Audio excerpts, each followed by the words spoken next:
সুপ্রভাত সবাইকে। নমস্কার বন্ধুরা, আমি সমীর, দক্ষিণ চব্বিশ পরগনার বুল শহরে ডেলিভারি করি। সকাল সকাল পার্সেল নিতে হাবে চলে এলাম এবং পার্সেল শর্টিং করার পর অবশেষে নিজে লাইন করতে বসে পড়লাম। আজকে পার্সেল এসেছিলো মোটামুটি আমার কাছে 60টির মতো, এবং সব পার্সেল কটি লাইন করে 15 মিনিটের মধ্যেই লাইন সাজানো হয়ে গেল। তারপর অবশেষে ওয়েবডি করার জন্য দাঁড়ালাম। তো দাদা ঝন্টুদা ওয়েবডি হয়ে গিয়েছিলো, ব্যাগটা ধরে দিলাম। এরপর নিজের পার্সেলগুলো ওয়েবডি করে রুটের উদ্দেশ্যে বেরিয়ে পড়লাম। অবশেষে চলে এলাম প্রথম লোকেশানে। এসে এই প্রিপেড পার্সেলটি এখানে ডেলিভারি করলাম, বাচ্চাটা নিল। তারপর চলে গেলাম দ্বিতীয় লোকেশান। সেইভাবে গিয়ে দ্বিতীয় লোকেশানে পার্সেলটি ছিল ক্যাশ অন ডেলিভারি, পার্সেলটি ডেলিভারি করলাম।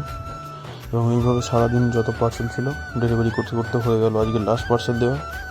দিয়ে অবশেষে হাবের উদ্দেশ্যে রওনা দিলাম এবং সকাল থেকে হয়ে গেল বিকাল। অবশেষে হাবে এসে ক্লোজ করে বাই বাই, দেখা হচ্ছে।